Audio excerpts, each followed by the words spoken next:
क्रियंच में, कभी मनुष्य में, कभी देवताओं के रूप में। चारों गतियों के अंदर उसका परिभ्रमण करना, ये सब लोक के अंतर्गत है।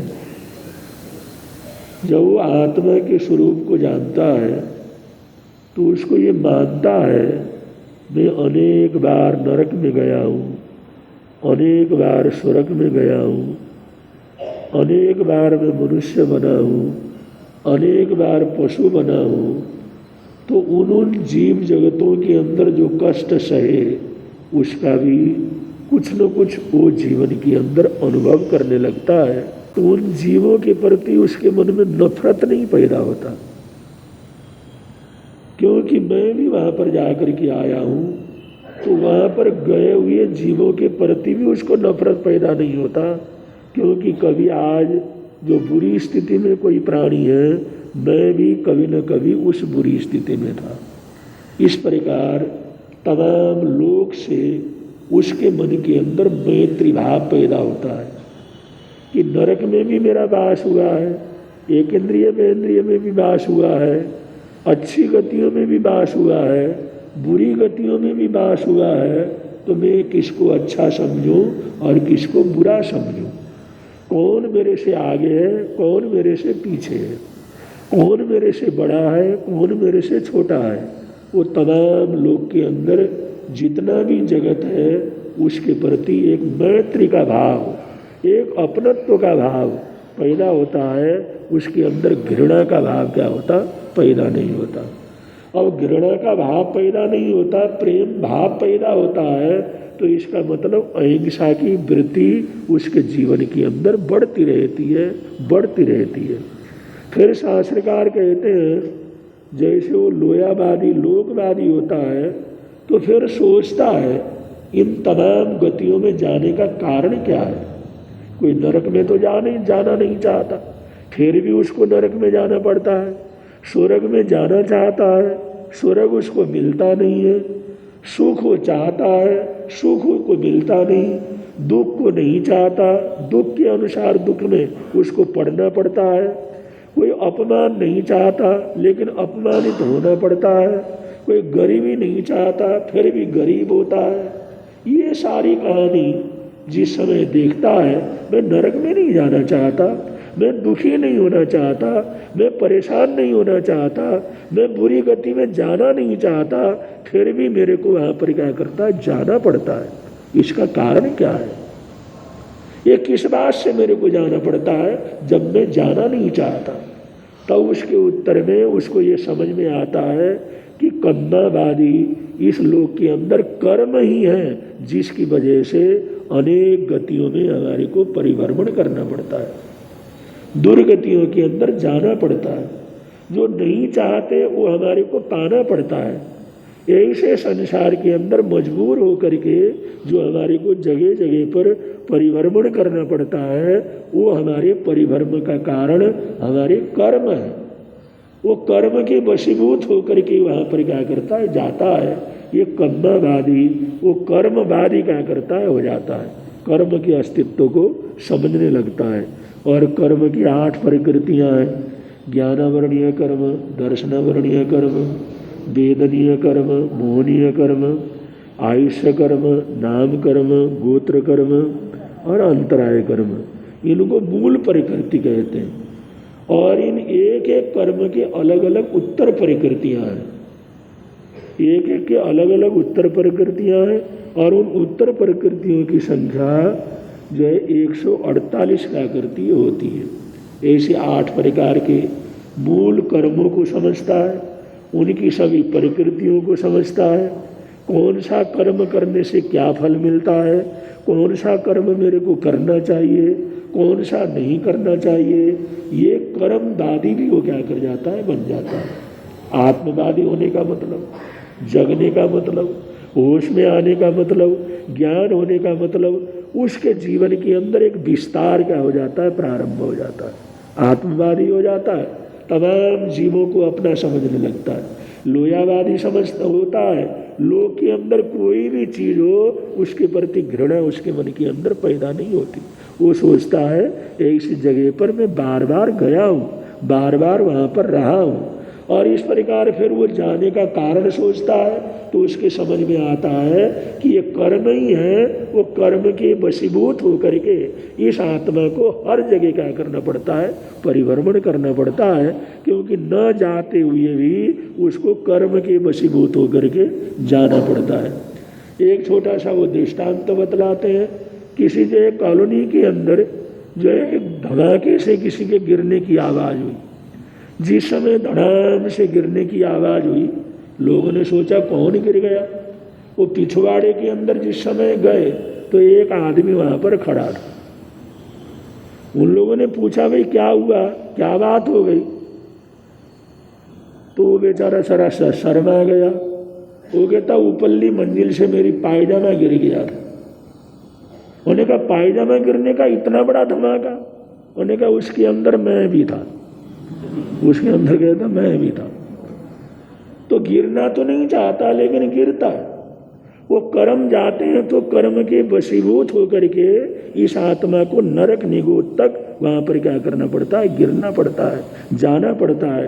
ये सब उस आत्मा को ये समझ में आता है, ये जानकारी होती है, और हर अवस्था के अंदर संभाव्य रहने की उसकी स्थिति पैदा होती है। एक आदमी जो बड़ा सज्जन है, हमेशा उपकार करता है, परोपकार करता है, अच्छा बोलता है, सबका सहयोग करता है, और एक आदमी बड़ा दुष्ट, हमेशा किसी का गड़बड़ करना, बुरा बोलना, बुरा करना, बुरी प्रवृत्तियों के अंदर रहना, दोनों एक ही गांव के अंदर क्या करते थे, रहते थे। एक आदमी मंदिर के अंदर पूजा कर रहा था, वहाँ पर जाकर के भक्ति कर रहा था वो सज्जन, और उसको छेड़ता हुआ एक आदमी वहाँ से क्या हुआ, वही दुष्ट आदमी जिस समय निकला, जिस समय वहाँ से निकला, वो पुजारी भी वहाँ से निकला, वो सज्जन भी वहाँ से निकला। जिस समय निकला तो दुष्ट था, उसको तो एक मोहरों से भरी हुई थैली मिल गई, जो रुपयों से भरी हुई, मोहरों से भरी हुई थैली मिल गई। और वो सज्जन आदमी उधर से जा रहा था, उसको ऐसा कांटा लगा, ऐसा कांटा लगा, वो धड़ाम से करके वहाँ पर गिरा। किसी तरह से कांटा निकाला तो उसमें से खून की धारा क्या करने लगी, बहने लगी। बड़ा दुखी हुआ और वहाँ बैठा बैठा रो रहा था। उधर से एक महात्मा जी जा रहे थे। उस महात्मा ने पूछा क्या बात हुई भाई, क्यों रो रहा तुम और क्यों इतना परेशान है? उन्हें कहा भगवान, दुनिया के अंदर कहते हैं जैसा कर्म करो वैसा ही फल मिलता है, लेकिन हमारे पड़ोस में रहने वाला जो दुष्ट है, जो हमेशा दूसरे को तकलीफ देता है, उसको यहाँ से जाते जाते एक मोहरों की थैली मिल गई। और मैंने आज तक किसी का बुरा नहीं किया, हमेशा अच्छा सोचता हूँ, हमेशा अच्छा विचार करता हूँ, लेकिन कांटा लगा, मेरा पैर छिल गया और बुरी तरह से दर्द मेरे को क्या कर रहा, हो रहा है। हम शास्त्रों के ऊपर क्या भरोसा करें, हम महात्माओं की वाणी के ऊपर क्या भरोसा करें? वो संत जाते जाते वहीं पर बैठ गए। उन्होंने कहा बेटा ऐसा नहीं सोचते, देख वो जो आदमी है ना जिसको थैली मिली, उसको आज के दिन उसने इतनी पुण्यवानी कर रखी थी, इतनी पुण्यवानी कर रखी थी, आज के दिन उसको राजपाट क्या करना था, मिलना था, राज मिलने का योग था उसको। लेकिन अपने दुष्ट कर्मों से, दुष्ट वचनों से, दुष्ट व्यवहार से उस पुण्यवानी को घटाते घटाते घटाते जो राज मिलना था वो छोटे से वो मोहरों की थैली मिल गई और उसकी सारी पुण्यवानी क्या हो गई, खत्म हो गई। और तो क्या सोचता है, क्या उसको पाया उसने? उसने तो बहुत कुछ खो दिया। उसने जो गड़बड़ की, उसने जो बुरे काम किए, उसने जो निंदा की, लोगों को तकलीफ दिया, वो राजपाट मिलना था, वो सारी पुण्यवानी को उसने क्या कर दिया, खत्म कर दिया अपने व्यवहार से। और जो राज मिलना था उसको छोटी सी थैली मिल गई और उसकी सारी पुण्यवानी खत्म हो गई। और तेरी सुन, तेरे को आज सूली का जो सजा मिलनी थी, तेरा अपराध इतना था, आज के दिन तेरे को सूली होनी थी, सूली के ऊपर चढ़ाया जाता, लेकिन तैने सत्संग होने के कारण अच्छे संगत होने के कारण हमेशा अच्छा सोचा, अच्छा विचार किया, अच्छा व्यवहार किया, किसी को तकलीफ नहीं दी, किसी को परेशान नहीं किया, तूने वो अच्छे काम करते करते करते करते उस पुण्यवानी को इतना बढ़ाया, एक कांटा लगा और तेरा सूली की सजा क्या हो गई, खत्म हो गई। जो सूली मिलना था, सूली के कांटे के ऊपर हाथ चढ़ाया जाता, लेकिन वो कांटा लगने से तेरा सारा पाप उसी के अंदर क्या हो गया, खत्म हो गया। इसलिए भाई ये कर्म कहानी है, इसमें संभाव से तुम क्या करो, ध्यान रखो। ये सब सुना तो उसको तसल्ली हो गई, चलो भाई उसको थैली मिलना वो कोई बहुत बड़ी बात नहीं है, और मेरे को कांटा लगना ये भी बड़ी बात नहीं है, ये तो हमारे अपने अपने कर्मों का क्या है, फल है। अब ऐसे कर्म अगर समझ में आता है तो आदमी हर परिस्थिति के अंदर संकल्प सहित आगे बढ़ता है, वो विश्वास सहित आगे बढ़ता है, उसको भरोसा है जो भी अच्छा बुरा होता है वो मेरे कर्मों के कारण क्या करता है, होता है। तो ऐसे कर्मों की स्थिति को समझने वाला वो व्यक्ति कर्मवादी, वो कर्मवादी क्या कर जाता है, हो जाता है। और कर्म को समझने वाला कैसा भी काम करे लेकिन अच्छा ही काम करता है, चाहे उसका परिणाम अच्छा मिले चाहे बुरा मिले। क्योंकि गीता में भी कहा है कर्मण्येवाधिकारस्ते मा फलेषु कदाचन। उन्होंने कहा देखो भाई कर्म का फल मिलना कैसा मिला क्या मिला ये बात की बात है, लेकिन कर्मण्येवाधिकारस्ते, कर्म करने में तो अपना अधिकार क्या करता है, रखता है। तो हमेशा अच्छा कर्म कर, अच्छा संकल्प कर, अच्छा विश्वास रख, अच्छा करने की कोशिश कर, और ये कर्मों का फल क्या मिलेगा इसकी तरफ तो ध्यान क्या कर दे, न दे। मा फलेषु कदाचन, उसका फल तेरे को क्या मिलेगा ये तेरे हाथ में क्या है। क्यों जी, कर्म जो है कभी कभी इसी जन्म में उसका फल मिलता है, कभी कहीं कहीं जन्मों के बाद फल मिलता है। कुछ तो निद्धत कर्म होते हैं, जो कर्म पूजा पाठ करने से खत्म हो जाते हैं, त्याग तपस्या करने से खत्म हो जाते हैं, सेवा करने से खत्म हो जाते हैं, स्वाध्याय ध्यान करने से खत्म हो जाते हैं। कुछ निकाचित कर्म होते हैं, उनको भोगे बगैर इंसान छुटकारा क्या कर सकता, पा नहीं सकता। और बीच में व्यवधान पड़ता है, कभी कभी आज कर्म किया, कई जन्मों के बाद उसका फल क्या करता है, सामने आता है। कभी कभी कर्म किया, अभी कर्म किया, अभी के अभी उसका फल क्या करता है, मिलता है। तो इसलिए श्री कृष्ण ने ये बतलाया, गीता में ये बतलाया, कर्मण्येवाधिकारस्ते, कर्म अच्छा करना है ये तेरे अधिकार में, ये तो कर सकता है, ये तेरे हाथ में है। कर्मण्येवाधिकारस्ते, कर्म करना तेरे हाथ में है। इसलिए आत्मन तो हमेशा अच्छे कर्म करने में क्या कर, मन लगा। ना फलेषु कदाचन, इसका फल मेरे को क्या मिलेगा इसकी तरफ कभी ध्यान देने की जरूरत नहीं है। अच्छा करेगा तो उसका फल अच्छा ही मिलेगा, ये तू भरोसा क्या कर रख। अगर तो बीच में अगर कोई बुरा मिल जाता है तो भी किसी न किसी पिछले कर्म का योग है। इसलिए तुझे हमेशा कर्म को अच्छा करने का भाव रख करके आगे बढ़, ये प्रेरणा भगवान महावीर स्वामी ने इस संसार को दी। और भगवान महावीर स्वामी कहते हैं यही से अगर इंसान आत्मवादी होता है, आत्म तत्व को समझता है, तो लोयावादी होता है, लोक को समझता है। अगर लोक को समझता है तो कर्म को भी समझने का कर जाता है। वो कर्मों को समझने के बाद उसका सोचने का, व्यवहार करने का, खाने पीने का, वो सारा ढंग ही उसका क्या कर जाता है, बदल जाता है। ऐसे जो ये आचार्य सूत्र के अंदर एक के बाद एक किस तरह हमारे जीवन में परिवर्तन घटित होता है, इसका बड़ा अच्छा विवेचन चल रहा है।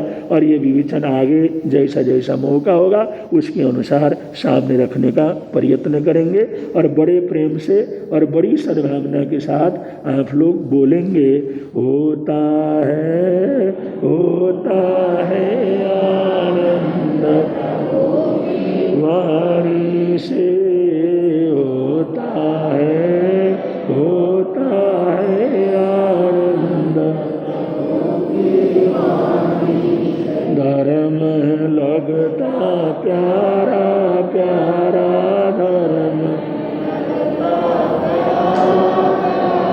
पापों की वह बहती धारा, पापों की वह बहती हो जाती है बंद प्रभु की वाणी से।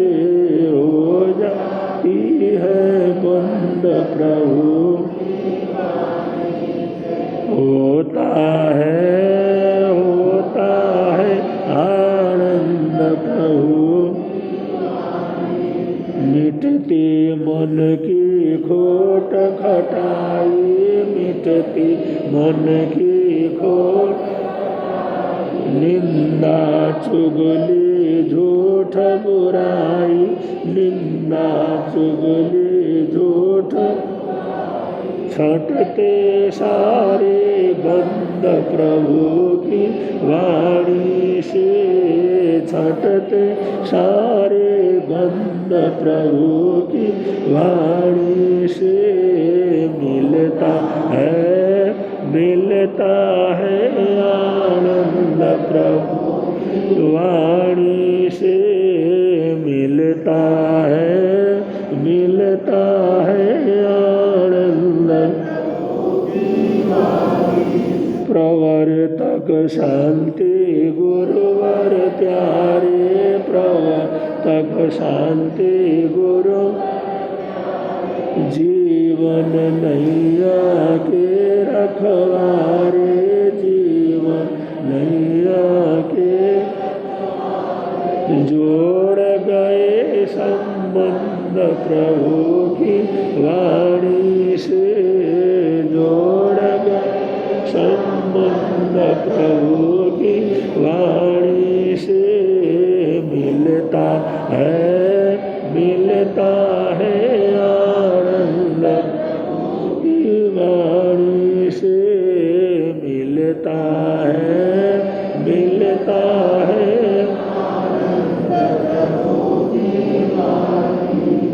आने वाले रविवार को संघ संरक्षक श्री फूलचंद जी महाराज साहब की दीक्षा जयंती है। वो ऐसे महापुरुष थे, चतुर्मास उनका रावलपिंडी में था और भारत के बंटवारे के बाद 3 महीने तक वहाँ पर रहे और रावलपिंडी में एक भी व्यक्ति को मरने नहीं दिया, जबकि किसी शहर के अंदर कोई साबुत बच करके नहीं आया। ऐसे अद्भुत जय संघ संरक्षक थे। उनकी दीक्षा जयंती अगले रविवार को है। उसमें ज़्यादा से ज़्यादा सामायिक की आराधना करनी है। सामायिक दिवस रखा हुआ है और ज़्यादा से ज़्यादा लोगों ने संगीत एकासना के अंदर भाग लेना है। बहनों ने, भाइयों ने, बच्चों ने, जिनको भी हो, उस संगीत एकासना के अंदर आप लोगों ने भाग लेना है। और संगीत एकासना के बाद सामूहिक रूप से थोड़ी देर के लिए जाप होगा। जिन लोगों ने एकासने में बैठना है, सब लोगों ने टाइम पर यहाँ पर पहुँचना है। एकासने से पहले सामूहिक रूप से थोड़ा सा जाप करने के बाद फिर एकासना लगाया जाएगा। उस दिन उस महापुरुषों को हम याद करेंगे, इसलिए इस बात का ध्यान रखेंगे और ज़्यादा से ज़्यादा लोगों ने एकासना और सामायिक के अंदर भाग लेने का प्रयत्न करना है। उसके बाद मरुधर केसरी मिश्रीमल जी महाराज साहब की जन्म जयंती आती है, रूपचंद जी महाराज साहब की जन्म जयंती आती है। उस दिन समिति की तरफ से गरीब बच्चों की सेवा का, उनको ड्रेस देने का एक बहुत बड़ा आयोजन किया हुआ है। वो कार्यक्रम संपन्न रहेगा। और 13 तारीख के रविवार को श्री शांति स्वरूप जी महाराज साहब की परारोहण दिवस है। उस दिन सजोड़े जाप का कार्यक्रम है। सजोड़े जाप का कार्यक्रम है, तो सजोड़े जाप के कार्यक्रम में भी सभी लोगों ने ज़्यादा से ज़्यादा पहुंचने का प्रयत्न करना है। और ये सभी कार्यक्रमों में तहे दिल से आप लोग भाग लेंगे, ऐसा बहुत आग्रह है। अब ये आराध्य गुरुदेव प्रत्याख्यान आदि प्रदान कर रहे हैं। और उससे पहले जो कल का जो प्रश्न था उसका उत्तर यहाँ पर आया है। अंतगढ़ सूत्र में कितने राजकुमारों ने दीक्षा ली? तो 52 राजकुमारों ने दीक्षा अंगीकार की, ऐसा उत्तर आया है। अनीता ओस्तवाल, सुदर्शना दोखा, प्रेमबाई सिंघवी, कलाबाई लुणावत, इनको आज का पुरस्कार मिलेगा। वो लोग जरूर अपना पुरस्कार अंगीकार करें। मोक्ष की सीढ़ी के पचखान में शांतिलाल जी तातेड़, उन्होंने क्रोध का पचखान किया है, और सतीश लोढ़ा उन्होंने 2 सामायिक लिए, शर्मिला मेहता 1 सामायिक की है। ये छोटे छोटे बहुत से लोगों ने पचखान किए हैं, उनको भी बहुत बहुत मंगल कामनाएं, बहुत बहुत सद्भावनाएं हैं। और कल का जो प्रश्न है, कल के लिए जो प्रश्न है आगे उसको हल करके लाना है। कल के लिए प्रश्न है, द्वारिका नगरी उसका निर्माण किसने किया? द्वारिका नगरी का निर्माण किसने किया? इसका उत्तर लिख करके लाना है।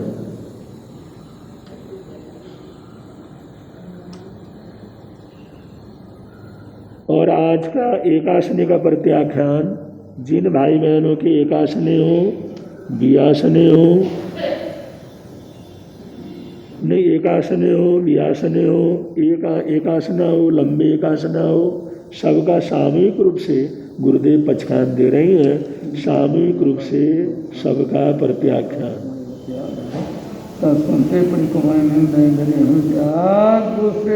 तपस्या करने वालों को, तपस्या करने वालों को। आज के आइमिल हैं मधु समदड़िया, रसीला सुराणा, राजेंद्र जी सुराणा, राखी बगानी, इन चारों के आज जो है आइमिल है, आए हुए तो खड़े होकर के पचखान लें। और भी जिन भाई बहनों के आइमिल हो तो आइमिल का पचखान गुरुदेव प्रदान कर रहे हैं।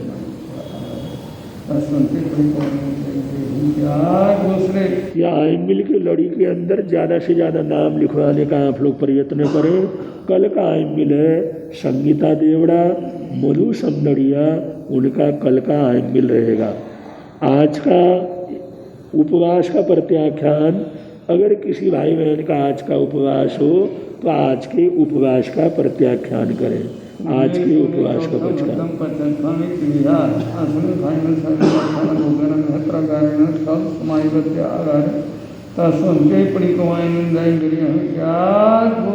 तपस्या करने वालों को